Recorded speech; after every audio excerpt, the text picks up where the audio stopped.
तो सारे भैया ने भाई मेरी राम राम। मैं Jagdeep Sharma step up sir YouTube channel पर आपका स्वागत करता हूं। बहुत सारे भाई वेट कर रहे थे भाई वीडियो का, और वीडियो लेट होने लग रही है क्योंकि जो जो आंकड़े जहां जहां से जुटाने पड़ रहे हैं ना भाई, प्रॉपर आ नहीं रहे।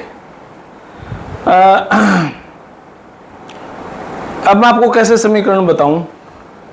मान लो रोहतक विधानसभा से, रोहतक शहर से, रोहतक विधानसभा की अगर बात करें, लोकसभा की बजाय विधानसभा की, तो जब 5 आदमी द्वारा फोन करा, हाँ 3 आदमी तो नु कहते हैं, 2 आदमी तो नुको हैं कि भाई रोहतक से भाजपा 25,000, 23,000, 24,000 की लीड ले रही है।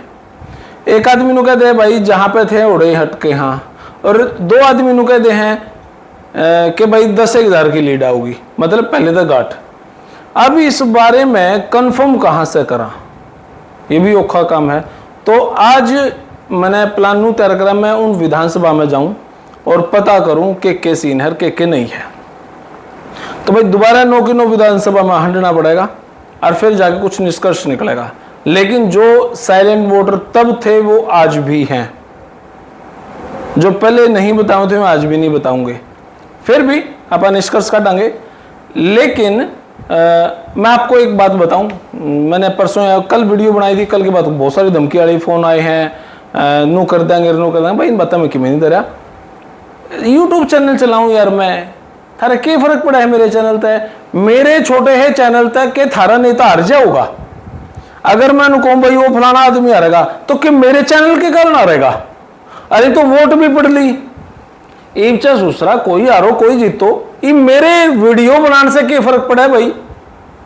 ये कॉमन अंडरस्टैंडिंग आप में है को नहीं की।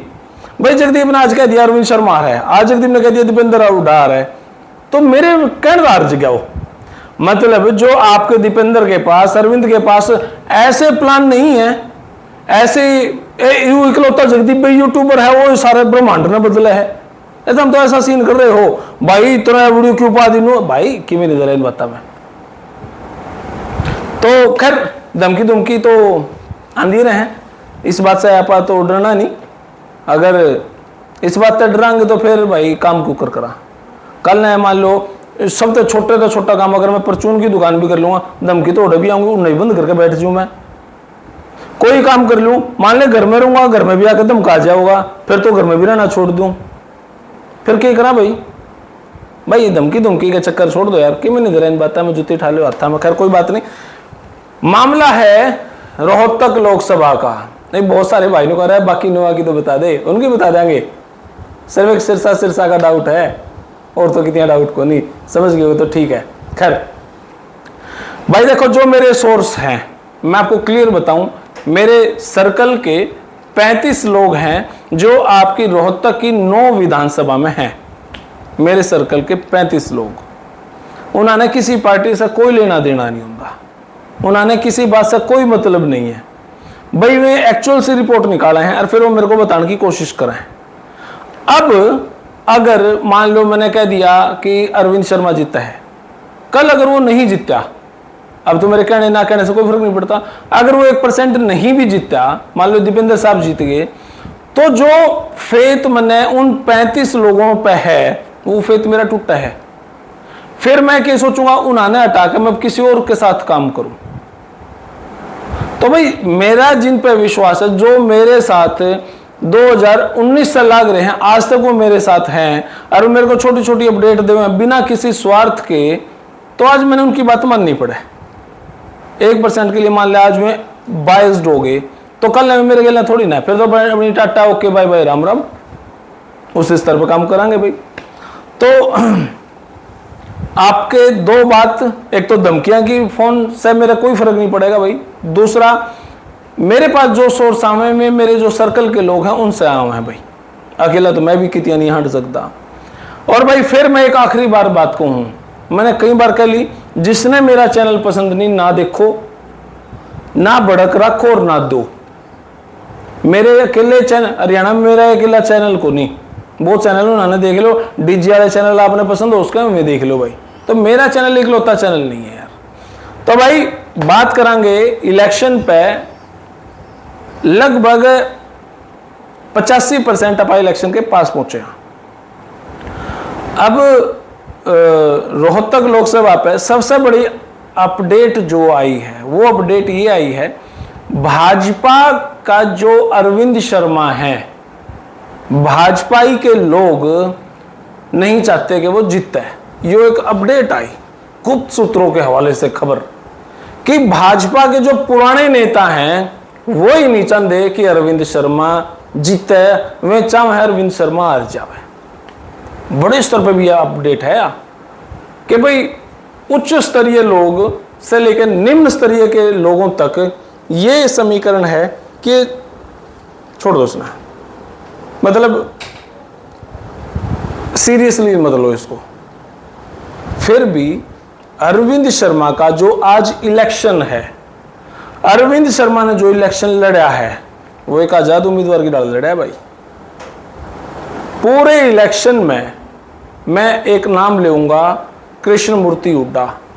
मन्ने नू लग गया, मेरी अपडेट सही लग गया, उस आदमी ने भाजपा का साथ दिया, अरविंद शर्मा का साथ दिया। कौन? कृष्णमूर्ति हुड्डा। उसके बाद मैंने यूं नहीं लगा कि कौन कौन नेता साथ आए, किस किस ने साथ दिया। दिल से कहूं भाई, मैंने अभी तक कोई ऐसा आदमी लगा नहीं कि जिसने अपने दम पे हजार हजार लोग इकट्ठे करे हो, रैली करी हो और खूब धुआंधार प्रोग्राम करे हो। एक व्यक्ति जो पुराने हैं वो है मनीष बंसल झज्जर से, जिसने पुराने ही है कर वो, जिसने अपने स्तर पे जो बनिया समाज है उसको एकत्रित किया और एक बड़े स्तर पर उसने प्रोग्राम भी करा। मनीष बंसल और इधर से कृष्णमूर्ति हुड्डा। बाकियों के नाम नहीं ले सकता भाई मैं, उनके लिए रहना भी है भाई। मैंने थारे स्पष्टवादिता के चक्कर में मेरा धंधा क्यों चौपट करवाओ भाई। लेकिन आप इस इशारे को समझो, अरविंद शर्मा का इलेक्शन लड़ा है अरविंद ने, अरविंद शर्मा का इलेक्शन लड़ा है उनके जो पार्टी के कार्यकर्ताओं ने, अरविंद शर्मा का इलेक्शन लड़ा है आम जनता ने, और किसी ने नहीं लड़ा भाई। जो मेरे पास सूत्रों के वाले से सूचना आई और मैंने भी ऑब्जर्व करी, लोग चार दीवारी में बैठ कर इलेक्शन लड़ा दे भाई। लेकिन खुद ही को कर बुलंद इतना, वो वाला डायलॉग है ना, वो वाला डायलॉग अरविंद शर्मा पर चरित्रार्थ है। सच में शानदार आदमी है। जिस तरीके से वो इलेक्शन लड़ा, जिस तरीके से वो इलेक्शन के आगे भूमिका पे है, और सबकी नज़र, पूरे हरियाणा की नज़र अरविंद शर्मा, दीपेंद्र हुड्डा पर थी। कहने को तो अरविंद शर्मा के पास सरकार है, सेंट्रल गवर्नमेंट है, लेकिन इस इलेक्शन में जिन जिन के प्रोग्राम यहाँ पे होने चाहिए थे, जिस जिस टाइम पे होने चाहिए थे, जितनी जितनी बार होने चाहिए थे, वो हुए नहीं भाई। तो ये बड़ी दुखद बात थी कि अरविंद शर्मा का इलेक्शन बड़े स्तर पर बड़े लोगों ने नहीं सपोर्ट करा। खैर विधानसभा होगा उन खतर भी, तो जैसा करोगे वैसा भरोगे।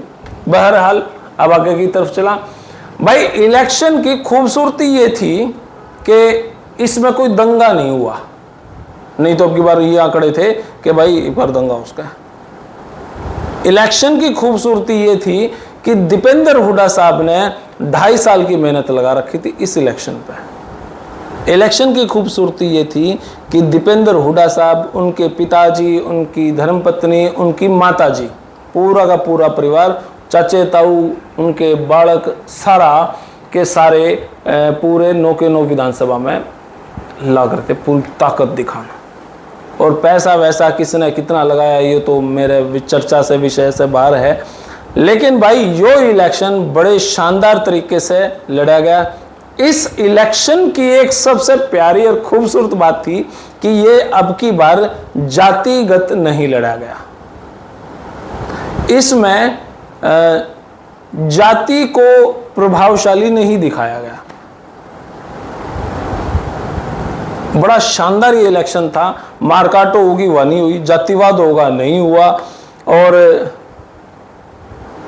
दीपेंद्र हुड्डा की तरफ से ये इलेक्शन हैवी था और अरविंद शर्मा की तरफ से ये इलेक्शन, उन्होंने तो ताकत लगा रखी थी, लेकिन पार्टी सरकार की जो ताकत लगनी चाहिए थी, जो उनके नुमाइंदे थे, वहां पे नहीं लगी भाई। और जो नए नए आदमी जुड़े थे भाजपा में उन्होंने सपोर्ट करा है, पुराने नेताओं ने नहीं करा। पिछली बार जो अरविंद शर्मा का हाथ उठा कर चल लिया कर दे भाई, हाँ भाई खातर नू कर देंगे, वह स्थिति नहीं थी। लेकिन अब क्या इन सब बातों से अरविंद शर्मा हारे है इलेक्शन? सबसे बड़ा सवाल ये है। तो भाई इसकी एक रिपोर्ट, एक जानकारी मेरे पास आई। कुछ जानकारियां मैंने जो कांग्रेस के समर्थक हैं उनसे जुटाने की कोशिश करी, कुछ जानकारियां मैंने भाजपा के समर्थकों से कोशिश करी जुटाने की, और कुछ जानकारियां मैंने अपने स्तर पर जुटाने की कोशिश करी। अब हुआ क्या, बात करा अपा महम की। महम में 13-14 हज़ार लीड थी दीपेंद्र हुड्डा साहब की। अब कह रहे हैं कि उसमें बहुत सारी बोगस वोट पड़ी है। हालांकि पूरी 9 की 9 विधानसभा में अगर 2019 की बात करा, अगर 1 लाख बोगस वोट पड़ी थी तो अब की बार 30-40 हज़ार वोट बोगस पड़ी होंगी। मान लो 50 हज़ार पड़ गई, मान ला बड़ी तो 20-30-40 हज़ार है, मान लेते हैं 50 हज़ार इतनी पड़ गई, तो इस बात से तो फिर दीपेंद्र हुड्डा साहब कमजोर हुए हैं। क्योंकि अगर दोनों का अंत कुछ कुछ पड़ गई होंगी तो उससे मजबूती नहीं मिल रही। अरविंद शर्मा ने भी, हुड्डा साहब ने भी, इशारा आप समझ जाओ। बोगस वोट नहीं पड़ी, कमेंट बॉक्स में बता दिए भाई बोगस वोट कितनी ज्यादा पड़ा कर। फिर मान लो 13,000-14 हज़ार से दीपेंद्र हुड्डा साहब इलेक्शन जीते थे महम से। अब की बार क्या, अब की बार कौन सा ऐसा पहाड़ टूटा कि खबरें ये चली कि अब की बार तो दीपेंद्र हुड्डा महम से 20,000 से जीतेंगे। कोई कोई तो कहते 25,000 से, फिर भी चलो मैंने कह दिया आप 30,000 से जीत गए महम से। 20,000 छोड़ दो, 25,000 छोड़ दो, 30,000 से आप जीत गए, मानते हैं। फिर उसके बाद चला आपा कोसली में, मतलब महम में ऐसा के बवंडर हो गया आप 15,000 की बजाय 30,000 से जीतो हो, सोचने की बात है। चलो फिर भी अपन ने छोड़ दिया, आपा चला हाँ कोसली की तरफ।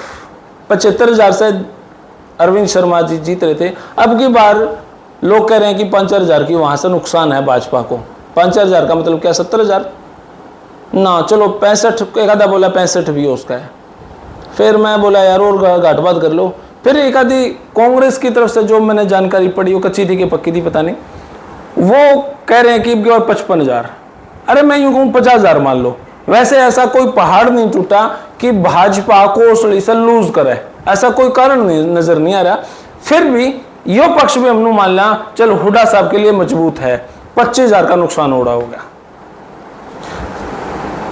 25,000 का नुकसान मान लिया मैम में हो गया, 50,000 का नुकसान। अब आगे तो भाई बेरी आवे है। बेरी में 26-27 हज़ार की हार थी पिछली गेड़ है। इब की बार तो कोई मतलब कुछ लोग तो ये को हैं कि भाजपा वहां से पिछली बार 27,000 से हार थे, पर 25,000 से हारेंगे। कुछ लोग ना अब की बार 22,000 से हार सके भाजपा, 5-7 हज़ार की बढ़त है। और कुछ लोगों से पता करा तो उन्होंने बोले लास्ट टू लास्ट 18 से 20,000 भाजपा होगी बेरी में। मैंने सोचा खैर मजा नहीं आवा, चलिए अभी आप कांग्रेस को दे दिया। 27-26-27 थी, 30,000 दे दी लीड। तो अब हर जगह कांग्रेस ही मजबूत है, दिखण में तो नहीं आवा। अब बात करा किलोई विधानसभा की। किलोई विधानसभा में आके अब आप कैलकुलेशन करते रहिए यार, कैलकुलेशन मैं बार बार करूंगा, मैं तो 10वीं में कंपार्ट आ रही है मेरी, फिर भी कैलकुलेशन आप करते रहिए। बात करा आपा रोहतक की कर लेवा, हाँ रोहतक की कर लेते हैं। 19-20 हज़ार से भाजपा की बढ़त थी। अब समीकरण यहां पे आकर बिगड़े, सारा रोड़ा रोहतक का है। मैं रोहतक में था जब रोहतक विधानसभा में वोटिंग पड़ने लगी थी, लोकसभा की बात करूं, मैं उस विधानसभा में था, तो मैंने ऐसा कोई समीकरण नजर नहीं आया कि वोट बैंक भाजपा की घट रही है। फिर भी खबरें ये चली हैं कि भाजपा रोहतक विधानसभा से 5-4 हज़ार से लूज करे। एक आदमी ने बोला 10,000 से लूज करे, तो 10,000 से लूज करे तो फिर ये स्थिति तो भाई ऐसा हम मान नहीं सकते, फिर भी हम मान लेते हैं कि 5-1 हज़ार का नुकसान है। अब आ जाओ किलोई पे। किलोई पे अगर कोई ये कहता हो कि पिछली बार 45,000 से लीड थी तो अब की बार आपकी 80 पे चली जाओगी, ये बात मानने लायक नहीं है। मैंने जो अपडेट ली, किलोई विधानसभा से भाजपा बढ़त में है, मतलब 45,000 से दीपेंद्र साहब मजबूत थे, तो अब की बार 20-25 हज़ार पे भाजपा जाऊंगी, 20-25 हज़ार पे। अब उसके बाद दोबारा चले जावा आप बहादुरगढ़ में जहां पे 3-4 हज़ार की भाजपा को बढ़त थी, अब की बार भाजपा को वहां पे 12 हज़ार की लगभग बढ़त है। बात करा आप कलानौर और झज्जर की, तो वहां पे भाजपा को बढ़त है। बहुत सारे लोग कहेंगे ना कलानौर में नुकसान है, पर मैंने नहीं लगता, मेरे समीकरण के हिसाब से कलानौर में कोई नुकसान है। बात करा बादली की, बादली में भी भाजपा को कोई ज़्यादा नुकसान नहीं है, प्रोग्रेस पे ही है। अब ये सारे समीकरण आपने लगा लिए होंगे कि यार वहाँ का क्या था, वहाँ का क्या था, मैंने सारे समीकरण आपको बता भी दिए। अब वो वोट बैंक जो अभी तक किसी ने सोचा ही नहीं, वो वोट बैंक कौन सा उसका है? वो वोट बैंक ये है, पिछली बार 16 लाख वोट थी और लगभग 13 लाख पोल हुई। 2019 में 16 लाख वोट थी, 13 लाख पोल होगी। अब की बार 2 लाख वोट बढ़ी हैं, 16 लाख की बजाय 18-18.5 लाख वोट हैं और 1 लाख वोट कम पड़ी, 12-12 लाख वोट कम पड़ी भाई, मतलब 12-12 लाख वोट पड़ी। तो ये बीच का वोट, टोटल वोट तो पड़ी कम, 1 लाख कम पड़ी। तो ये बीच का गड़बड़ झाला की तो गया, ये गड़बड़ झाला जो बोगस वोट कहा करते, बहुत सारे भाई इन कहा कर रहे हैं जगदीप पिछली बार तो 1.5 से 2 लाख बोगस वोट पड़ी थी, अब की बार 30 से 40 हज़ार पड़ी होगी बोगस, और तो नहीं पड़ी। मखा के भाजपा वाले ने नहीं करी होगी, हो उसका भाजपा वाले ने भी करी हो उसका कांग्रेस वाले ने भी, इशारा आप समझ जाओ। तो वो जो बोगस वोट का जो इतना बड़ा था सौदा, वो बहुत बड़े स्तर पर कम हो गया। यो समझो किसको फायदा है। एक वोट बैंक जो किसी ने अभी तक काउंट ही नहीं करा, बैलेट पेपर का, सरकारी कर्मचारियों का। सरकारी कर्मचारियों का मतलब है टोटल पोल जितनी हुई है 12 लाख, 12 लाख का 3% रोहतक लोकसभा को अगर आप दो तो लगभग 36,000 वोट सरकारी कर्मचारी हैं कि जो बैलेट पेपर हुआ करे। 36,000 पोल होगी, नहीं मैं 36 नहीं कहता, मैं 30 पे आ जाऊं। 30,000 अगर वोट पोल हुई है तो जो मैं आंकड़े सोचा करूं कि भाई मान लो कांग्रेस की सरकार भी थी, नेल्लो की सरकार भी थी, हमेशा बैलेट पेपर सरकार के हक में जाया करे। सरकार के खिलाफ तो कर्मचारियों ही नहीं बोलता, तो खिलाफ में क्यों करेगा? 2-4% हुए जो अकड़ दिखा दिए हैं। तो मैं ये समझूं कि अगर 30,000 पोल हुई हैं तो 30,000 में से 28,000 तो नहीं कह रहा मैं, 25,000 भाजपा के हक में गई हैं। यो वोट बैंक किसने सोचा? मेरे ख्याल से बहुत कम लोगों ने सोचा। जिन्होंने मेरे पास फोन कर लिया उनसे तो मैंने बता दिया, अदरवाइज तो किसी ने सोचा नहीं होगा। अच्छा यो भी वोट बैंक था, जो कि 9 विधानसभा में सबसे हैवी वोट बैंक ही है। पिछली बार एक बार रुका पड़ा था ना, बैलेट पेपर में गड़बड़ करके, बैलेट पेपर में गड़बड़ करके, तो ये रोड़ा यो था। अब इसके बाद कुछ बातें जो आपके पास आई होंगी, बातें क्या नहीं आई होंगी तो मैं बता देता हूं। 35-1 का मामला दिखाया करते 2019 में भाई, एक साइड में है, एक साइड में 35 है। तो अगर हम काउंट करें, जो यो 1 है यो 25% है, जो 35 है यो 75% है, यो वोट बैंक। अब जब इन 5 साल के बाद वोट बढ़ी है तो इसकी 25% वोट बढ़ी होंगी और इसकी 75% वोट बढ़ी होंगी। आंकड़ा देखो आप, इसकी 25% वोट बढ़ी होंगी, इसकी 75% वोट बढ़ी होंगी। इनके 25 आदमियों ने वोट एक जगह पे गिर दिया हो तो इन्होंने 75 जगह पे इन्होंने भी गिरा होगा। यूँ आंकड़ा, अगर मैं गलत हूं तो आप मेरे को समझाइए, यूँ आंकड़ा कहाँ जाऊंगा। उसके बावजूद इससे अलग और एक यूनिक बात जो मेरे पास आई, आपके पास भी आई होगी। वो यूनिक बात ये कि जो बच्चे अब 18 से 23 फर्स्ट टाइम जो वोट डाल रहे हैं, वो टीवी मोबाइल बहुत देखे हैं। उनके पास, उनके जहन में दो ही बातें हैं, भाई मोदी को वोट गिरना चाहिए कि राहुल गांधी को। पीएम कौन? जो युवा है, जो फर्स्ट टाइम वोट गिर है ना, वो मोदी से प्रभावित है। उसने वैल्यू का पता है, उसने पढ़ा है, उसने मोदी की वैल्यू का पता है। भाई मोदी ने हमारा देश कहां से कहां पहुंचा दिया हो। जो रिजिड टाइप के लोग हैं वो गाली भी लिख देंगे, चलो कोई बात नहीं, आप खैर संस्कारों की बात है। मेरे माँ बाप ने कौन सिखाया? आपके ने सिखा दिया तो लिख सको गाली, गाड़ देगा, फोन कर सको, कुछ भी कर सको। तो बहुत सारा जो 25% की मैं अगर बात करूं तो ये वोट बैंक भी छटक के इधर आया है। इसलिए तो मैं यह बात शुरू में कही थी कि अब की बार ये इलेक्शन जाति पाति पे हुआ ही नहीं। बड़ा यूनिक, बड़ा सेंसेबल, बड़ा सिंसियरली यो इलेक्शन लड़ा। इसमें जातिवाद नहीं हुआ, इसमें झगड़ा नहीं हुआ, इसमें कुछ नहीं हुआ।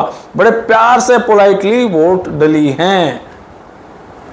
बहुत सारे जो यूं को है भाई अब की बार जाट वोट बैंक भाजपा के पास नहीं है, जाट का मतलब सिर्फ उठा है। एग्जैक्टली नोट, ऐसा नहीं हुआ मेरे भाई। खबरें ये तक हैं कि 30 से 35 बाजे तो बहुत सारे मेरे भाई ऐसे थे जो 40% जट्टा ने भाजपा की वोट करी है। मेरे सर्कल के बहुत सारे ऐसे लोग थे जिन्होंने भाजपा को वोट करी। हालांकि जब उनके माँ बाप पुराने कांग्रेसी थे तो अपने माँ बाप को उन लोगों ने यह कहा कि पापा आप कांग्रेस की डाल लेना, लेकिन हम तो मोदी की डाल लेंगे। ऐसा था कि नहीं था तो कमेंट बॉक्स में जरूर बताइए मेरे भाई। मैंने कोई भी कारण ऐसा नजर नहीं आता कि 13 से 30 हजार वोट बैंक महम में हूं। मैंने कोई ऐसा कारण नजर नहीं आता कि 75 से 50 हजार वोट बैंक आपका कोसली में टूट गया हो। मैंने कोई ऐसा कारण नजर नहीं आता कि 25, 26, 27 हजार की वोट बैंक आपकी 30 हजार में अब तब्दील होगी हो बेरी के अंदर। अगर आपने वो कारण नजर आए हैं तो उस कारणों को आप अपने पास रखो। उसके बावजूद भी बैलेट पेपर और जो मैंने 9 विधानसभा को कैलकुलेशन बताया है उसके हिसाब से भी भाजपा, आपके ही हक में बोल रहा हूं मैं, कांग्रेस के हक में उसका वोट बैंक बोल रहा हूं मैं, तो भी भाजपा नहीं हारेगी। मेरी कैलकुलेशन के हिसाब से भाजपा 15-16 हजार वोट बैंक से जीत रही है।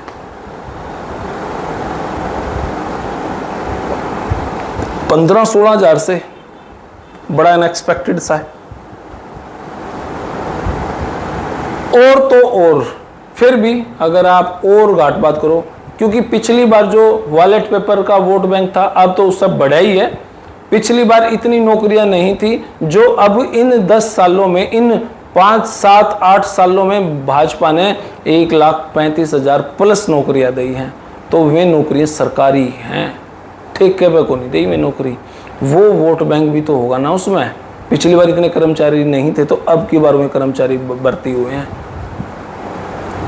भाई किलोई विधानसभा में मैंने ऐसा देखा है, बड़े बड़े गांव टूटे हैं, दीपेंद्र के हक में नहीं गए हैं। भाई यो मेरा एक निष्कर्ष था। निष्कर्ष तो खैर मैं भी नहीं कह सकता, ये छोटे छोटे आंकड़े थे जो मैंने आपको बताए हैं। अब एक दिन का और टाइम दो, आप और जानकारी निकालेंगे भाई।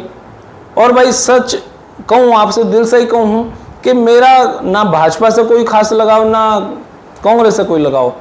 मैं जो कैलकुलेशन देखूँ वो बोल लूँ भाई। मैं किसे भाई वीडियो बनाते टाइम मेरे मुंह से कुछ गलत निकल गया तो भाई माफ़ी भी चाहूँ, सच में ही माफ़ी चाहूँ यार। मेरी इंटेंशन किसी को दुख देना नहीं है। मैंने आज तक कोई ऐसी वीडियो नहीं बनाई जिसमें आपका दिल दुखे, लेकिन मैंने वो वीडियो जरूर बनाई है। मैं यूं डर के नहीं रह सकता कि तेरा वीडियो नहीं बनानी थी, रू नहीं करना था, रू नहीं करना था ना भाई। वीडियो तो मैं बनाऊंगा, आप चाहे धमकी दे लो और आप चाहे कीमें कर लो। प्यार से बात करोगे भाई, हमने भी फायदा आपने भी फायदा। लेकिन अगर आप अंगे के बल चलोगे, विधानसभा चुनाव है उसमें अपना ही नुकसान है। लेकिन आपको मैं एक बात कह के संतुष्ट करता हूं, अगर इस इलेक्शन में दीपेंद्र साहब हार गए तो विधानसभा कांग्रेस के लिए बड़ी मजबूत होगी, रोहतक के आसपास के विधानसभाओं के लिए, क्योंकि अब की बार भीतरघात बहुत ज़्यादा दिखण में आया। बहरहाल यह वीडियो इतनी है यार, खुश रहो यार, वीडियो नहीं पसंद तो ना देखो, लेकिन सच में दिल नहीं दुखाना चाहता मैं, पर काम तो मैंने करना ही है। आज आप इस वीडियो बनाते धमकाओ, कल ने दुकान करने तो धमकाओगे, फिर घर में बैठूंगा उड़े धमकाओगे, फिर तो मतलब जीवन का फायदा ही नहीं हुआ कोई। ऐसा तो मैं कोई गलत काम नहीं करता, है ना। तो वीडियो तो बनेगी भाई, आपने अच्छी लगे तो देख लो, नहीं अच्छी लगे तो ना देखो। और बहुत सारे चाहने वाले हैं, बहुत सारे लाड करने वाले मेरे भाई भी गले हैं, रोटी तो भाई सारे ही खावा खैर। और